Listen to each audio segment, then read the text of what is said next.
ay mbir yu doy waar yu garaaw a garaaw ñoo ngi am jamono ji ci processus électoral bu Sénégal bi benn weer ak lu teg tuut doxee sunu digganteeg élection présidentielle bi ñu jàpp ñaar fukki fan ak juróom weeru février bi ñu dëgmal lataa ñuy ñëw ak yéen ci boobale xibaar ñu ngi leen di ñaan ngeen abonné aimé vidéo bi te partagé ko ngir may ñeneen ñu mun ko gis. li xew mooy seetlu nañu ne ba ñu tàmbalee contrôle parrainage bi ca conseil constitutionnel ba tey ñoo ngi dégg ñu naan candidat yu bari wàññeel nañu leen ay nit yu leen parrainé te nekkuñu ci fichier électoral bi. Boubacar Camara mi ñu njëkk a contrôler parrainage am na ci luy tolloog juróom-ñaari junni, Hadjibou Soumaré fanweeri junni yu teg ak ñeneen te lii nag dafa am lu làqu ca ginnaaw. lii it la ne ca gannaaw moo ko gën a bari fuuf bu ñu sukkandikoo ci Clédor Sène mi nu yeggee xibaar bu war a jaaxal képp kuy way politique ci Sénégal waaye itam képp kuy citoyen. am na ay acteurs yu bari yoo xam ne dañu déposer seen dossier de candidature ak seen ay parrainage léegi parrainage nag dañ ci am luñ ci seetlu parce que ñu bëri dañ leen reproché ni dañu am un stock boo xam ne nekkul ci fichier électoral bi parce que tollooguñu fu ñu vérifier ay doublons internes ay doublons externes plutôt maanaam comparer sa liste ak liste keneen pour xool ndax doublon am na loolu mooy sens tirage bi d'ailleurs donc il nous est remonté que bëri na ñoo xam ne nekk dañ leen dindi ci fichier électoral bi loolu mooy expliquer le nombre surabondant de personnes qui sont rejetées ci parrainage da ngay xool Boubacar Camara mi njëkk a déposé nee nañ ko de yow li nga déposé am na 7000 yoo xam ne du doublon de waaye ay nit ñu nekkul ci fichier électoral bi ci tegu ci moom def na 10 000 la ñu rejeté cas bi ci ëpp mooy Hadjibou Soumaré 36 000 la ñu rejeté ñeneen ñi ay 6 000 ak 3 000 ak et cetera donc loolu yëpp muy ay nit ñoo xam ne dañu nekkul ci fichier électoral bi même Cheikh Tidiane Dièye am na quelques électeurs ñu ko ni nekkul ci fichier électoral bi mu remplacé ko te nit ñi dañu dem vers les électeurs ñu parrainé leen parce que booy collecté parrainage koo xam ne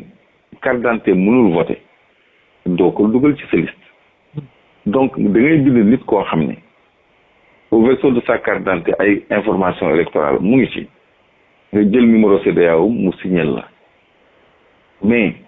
boo demee déposer nit kooku mën nañ la ni nekkul ci fichier électoral muy loo xam ne acteurs politiques yi dañ ci war a taxaw parce que yàgg naa woote yàgg naa jooy ni pourquoi acteurs politiques yi duñu jël sañ-sañ bi leen yoon may code électoral 49 pour ñu saytu fichier bi pour ñu xool lu nekk ci fichier bi parce que yoon may na leen ko président moo war a jël benn décret rek pour doxal loolu te bu ñu taxawul président du mës a jël décret boobu kon loolu dafa mel ni fichier bi mu ngi ci loxo président ci boppam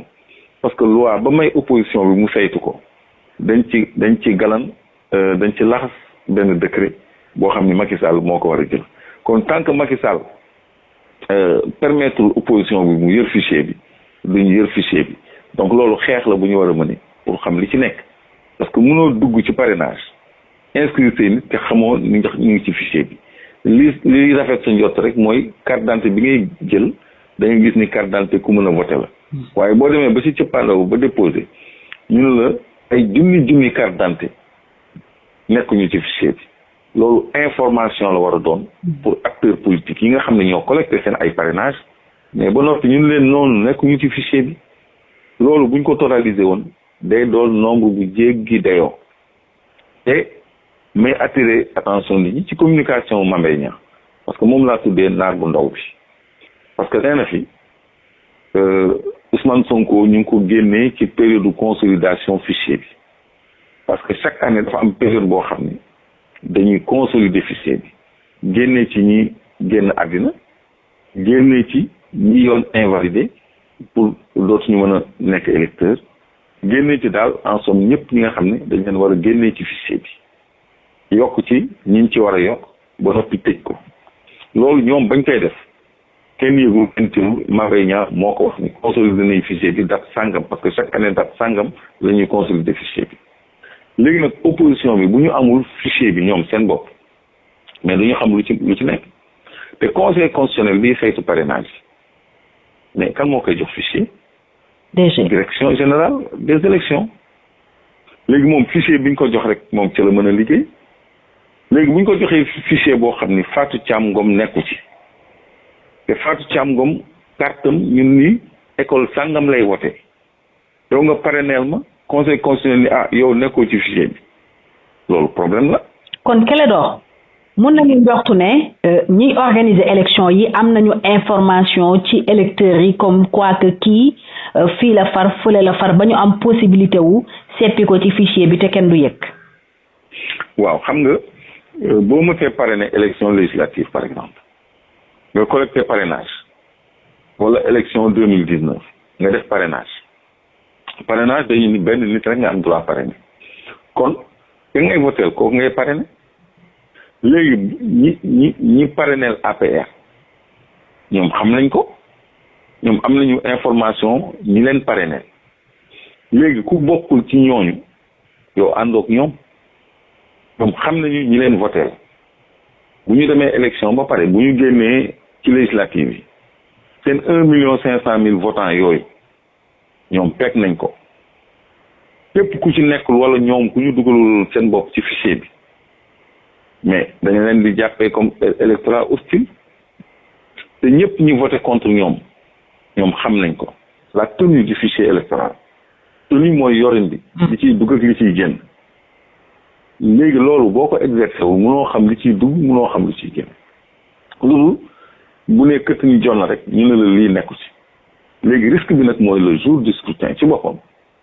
ay nit jóg ak seen carte dem ci bureau de vote bi ñu doon voté ci école bi ñu daan voté ñu dem ñu leen seen tur nekkul ci liste bi loolu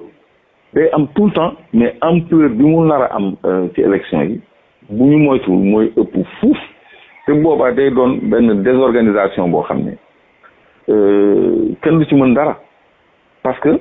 day doon lu ni këtt ni jon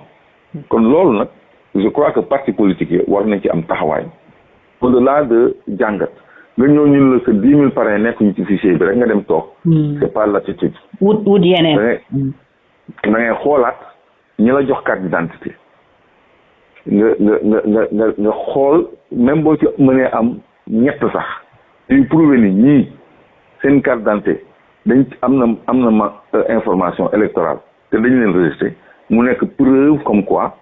am na ñoo xam ne am nañu seen information électorale te nekkatuñu ci fichier bi loolu je crois que liggéey bu yomb la bu ñu mën a def rapidement ba noppi def ci communication bu yaatu pour ñu sécuriser le processus électoral parce que ñoom créé nañu Front pour l'inclusivité et la transparence dans les élections FIT am nañu ay coalition yu dem élection kon ñoom am na taxawaay bu leen war ci saytu élection yi pour mu jaar yoon parce que lii fa mu jëm wax dëgg yàlla dalul xel parce que conseil constitutionnel mënul gis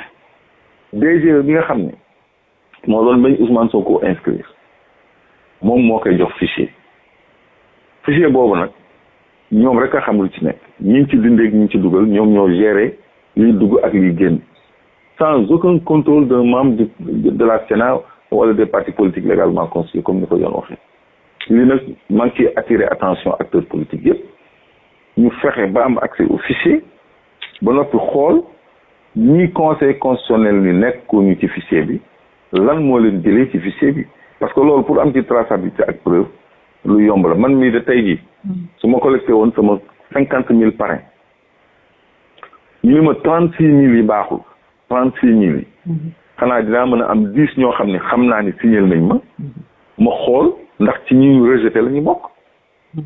parce que dinañ la listeel ñi nga xam ne nekk ñu ci fichier bi au moins nga am une base de données boo xam ne mën nga ko exploiter mën na nekk base contentieuse parce que da nga war a dem contentieux waroo juste rek nga jël ñeneen jëlee feneen stock remplacer ñooñu donc loolu problème bu rëy la parce que am na ñu jëndoon ay données dem ci ñeneen jaay ay données ñooñu certifier leen ni données yi baax na parce que ay contentieux mu ngi am ci suuf bu kenn yëgul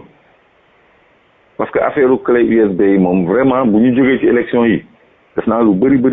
dina feeñ donc lii état major politique yi dañ ci war a taxaw parce que problème bu sérieux la parce que atteinte à des libertés individuelles la parce que nit ñi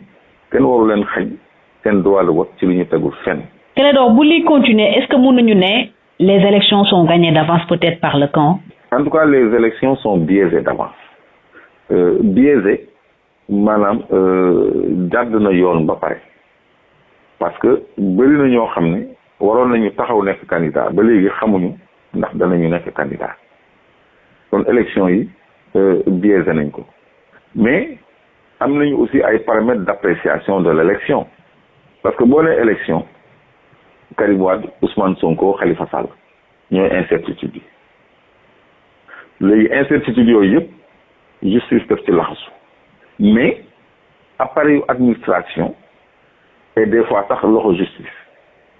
moo leen di gàllankoor ba duñu mën a bokk léegi nag dafa am loo xam ni je crois que nit ñi duñ ci def attention ñëpp ñi nga xam ne par exemple dañuy déposer dossier ba nga xam ne àndul ak caution xam nga ñooñu dañuy rejeter seen dossier automatiquement. D'office, oui. D'office. Donc loolu déjà benn élément d'information donc Ousmane Sonko wala Bassirou Diomaye seen dossier bu baaxul dañ koy rejeter d'office parce que manque de caution défaut de caution. Parrainage aussi duñu la rejeter d'office mais dinañ la may nga mottali donc ñaari clé yooyu ñaari filtre yooyu en fait moo am ci dossier de candidature yi muy parrainage bi ak caution bi bu fekkee ni parrainage bi kiy joxe fiche sañ naa bañ a jox ku ko neex bu fekkee ni kiy jël chèque yi mën naa segg chèque ñi mu war a jël ak ñi mu war a jël loolu déjà rek processus bi c'est biaisé c'est faussé waxtuma nag léegi fichier électoral bi ñu ngi koy salfaañee di ci def lu leen neex. Justement ci fichier bi bu ko nit ñi. ci fichier bi est-ce que mënuñu inquiéter wu pour la candidature de Diomaye parce que moom parrainage citoyen la demee ba fii xibaar boobu la ñu am. Alors su fekkee mun nañu xam ñan ñoo nekk ak ñoom ñan ñoo nekkul ak ñoom ñi organiser élection yi est-ce que mënuñu njoxtu ne ñi parrainé Bassirou Diomaye Faye ñu ci bari peut-être nekkuñu ci fichier bi. waaw mais même bu fekkee ne am na ñu bëri ñu nekkul ci fichier bi Bassirou Diomaye li mu am ci parrainage bëri na buñ ko nee te 50,000 yëpp baaxul mën na indi sax beneen 50,000 teg ba muy mëtal kooku moom man sama xel dal na ci parce que man suivre naa parrainage u liste 111 bi mais engouement ak yaatu bi mu yaatu région bu nekk rek war na mën a mëtal 2 fois parrainage yi ñu ko laaj donc moom Bassirou Diomaye bu dee parrainage citoyen moom mënuñu ko fa kale parce que lu ñu ko bu fekkoon ni dañu ni bu fekkee da nga déposer parrainage yoo xam ne valide nekkuñu ci fichier bi te parrainage baaxul sax ñu mën a wax mais bu fekkee ni am nga possibilité jusqu'au dernier jour nga compléter ce parrainage avant le 20 kon moom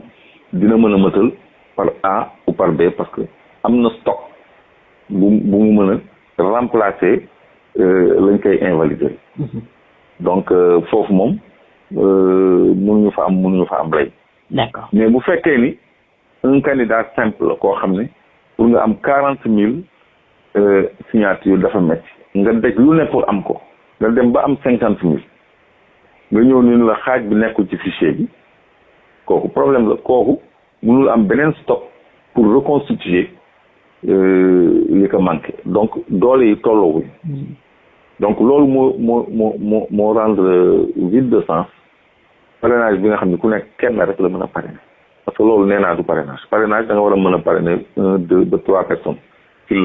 élection présidentielle bu Sénégal ñu jàpp ko ñaar fukki fan ak juróom weeru février bi ñu dëkkmal mënees naa wax ni tegu na ci yoonu bokk ci élection yi ëpp werante bu fekkente ni coowal nit ñu génne ci fichier électoral bi saafara wuñ ko ndax bu weesoo li muy xañ nit ñi seen àq ak yelleef di wote loola bu demee dëgg-dëgg ni ñu ko njoxtee mën naa dugal Sénégal ci guutay crise post électorale Sénégal mi mel ni ku toog ci nen ndax ragal fitna gu mën a jógee ci ñu seppi ay candidat wu opposition bi ci élection présidentielle bi ñu dëkkmal rawati nag kii di Ousmane Sonko ak Bassirou Diomaye Faye. Des choses graves, extrêmement graves, seraient en train de se passer dans le processus électoral en cours au Sénégal à un peu plus d'1 mois de l'élection présidentielle prévue le 25 février prochain. Avant d'en arriver à cette révélation de taille, nous vous prions de vous abonner, d'aimer cette vidéo et de la partager pour permettre à d'autres de la voir. En effet, il a été constaté depuis le début du contrôle des parrainages au Conseil constitutionnel que beaucoup de personnes qui ont parrainé des candidats ne figurent pas dans le fichier électoral. Boubacar Camara, le premier à passer cette étape, en comptabilise près de 7 000, plus de 30 000 par Hadjibou Soumaré, entre autres. Et ceci n'est que l'arbre qui cache la forêt, selon Clédor Sène, qui balance une information qui devrait inquiéter la classe politique et l'ensemble des citoyens sénégalais. Boubacar Camara a des milliers de parrains qui ne figurent pas dans le fichier électoral et je crois que ça n'a pas attiré suffisamment l'attention des acteurs politiques et des informateurs. Bon, parce que c'était le premier candidat. Mais à sa suite, un autre candidat s'est vu reprocher 10 000 parrains qui n'étaient pas dans le fichier également, qui n'étaient pas valides. Et le top, c'est Hadjibou Soumaré qui s'est retrouvé avec 36 000 parrains qui n'étaient pas valides. Donc, n'étant pas à la phase de comparaison des parrainages entre listes pour déterminer les doublons, il s'agit donc bien de parrainages invalides, parce que n'étant pas dans le fichier électoral. Donc, on se rend compte que ce nombre est en train d'avancer crescendo. Pour atteindre quel signe, on ne sait pas encore, mais si on s'amusait à faire le calcul,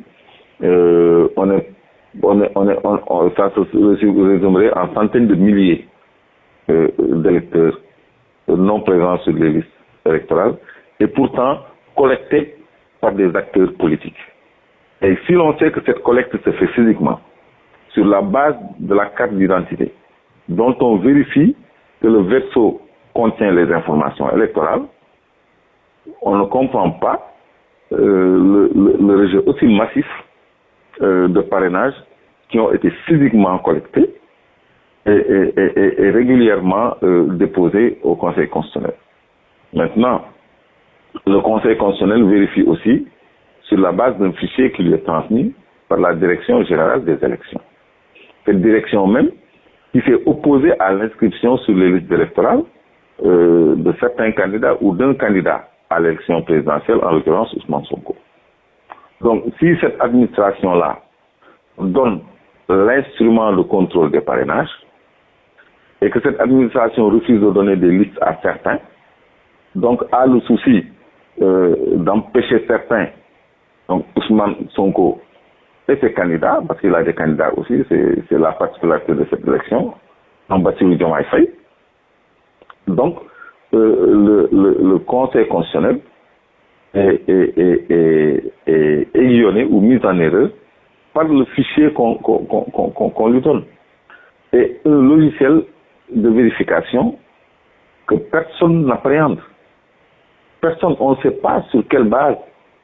les clés USB font l'objet de contrôle. Parce que sur les clés USB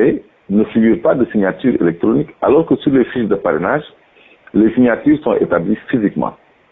Maintenant, transcrites dans une clé, les parrainages ne comportent pas de signature. Il y a comme information que le numéro d'identification de la carte CEDEAO et les renseignements de l'intéressé. Point de signature. Maintenant, l'algorithme simple, c'est de comparer cette donnée avec le fichier électoral. Si cette donnée est dans le fichier électoral, on valide. S'il n'est pas dans le fichier électoral, on invalide. Alors, sur cette base, on a invalidé des centaines de milliers de parrains. D'où l'inquiétude quant à la fiabilité du fichier électoral. Si l'on sait que, par un décret, on a dégraissé le plafond des bureaux de vote qui était établi à 900 électeurs pour le ramener à 600 électeurs, donc du tiers.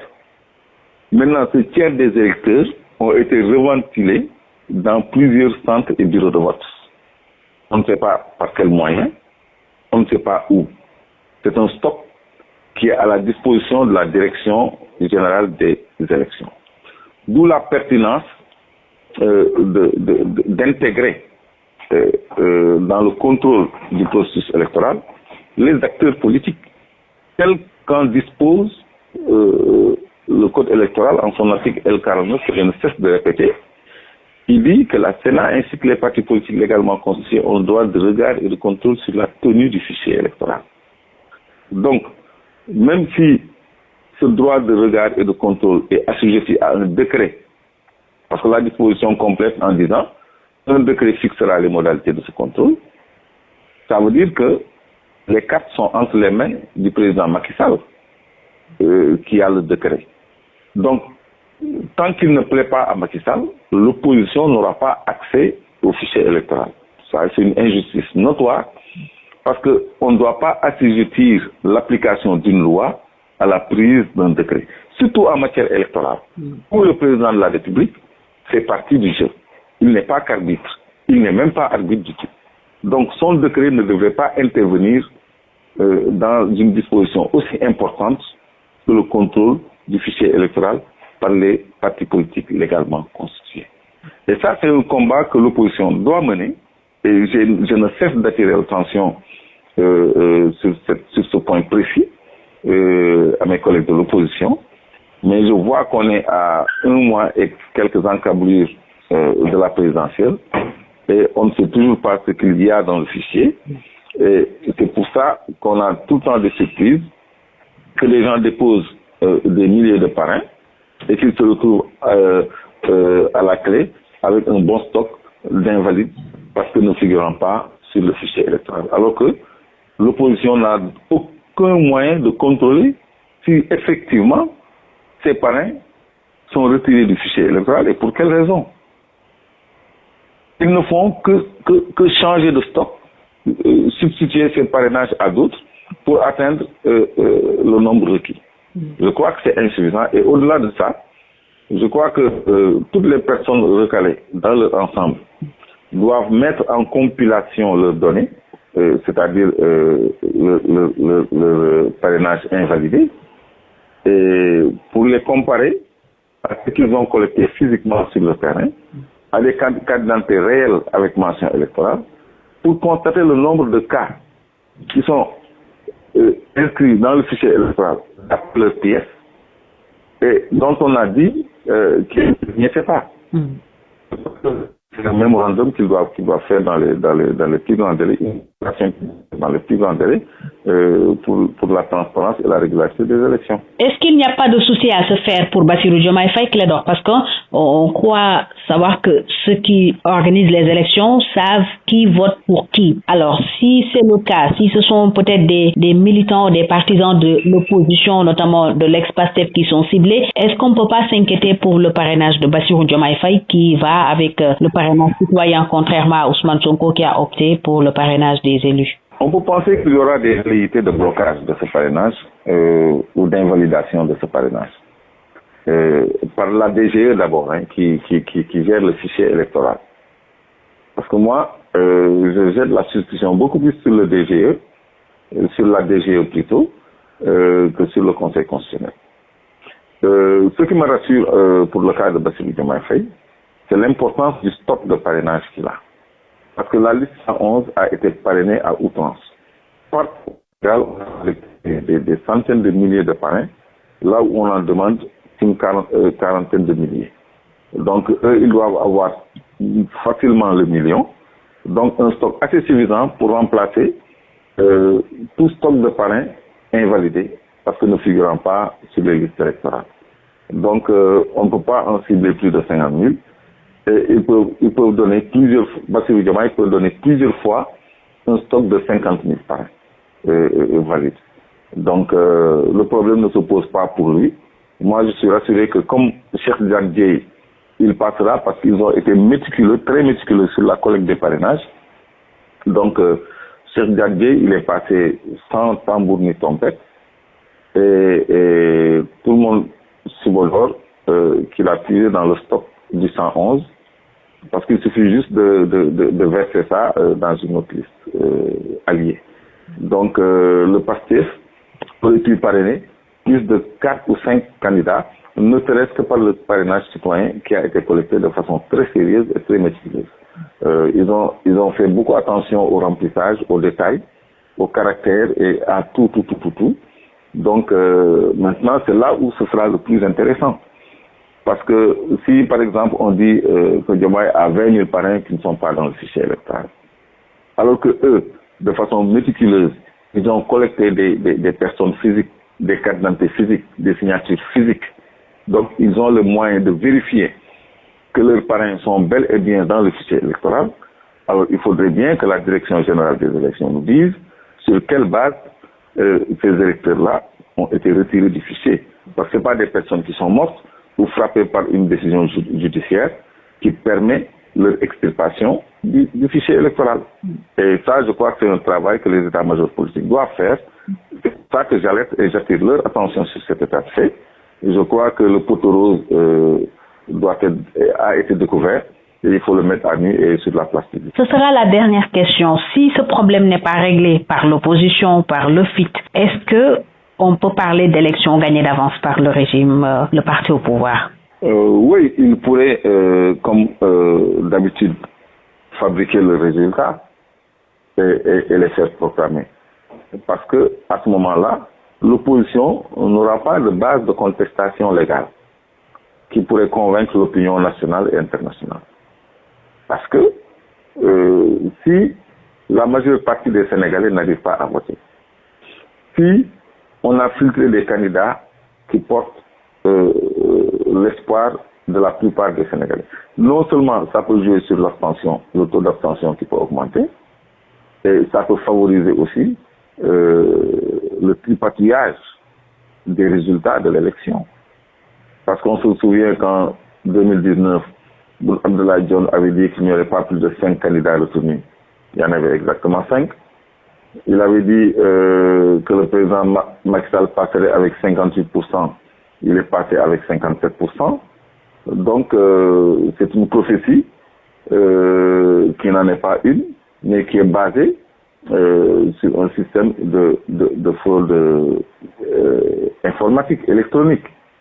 sur la base de données que eux maîtrisent et que eux seuls ont. C'est pourquoi il est important, encore une fois, que l'opposition mette la main sur cette base de données qu'est le fichier électoral pour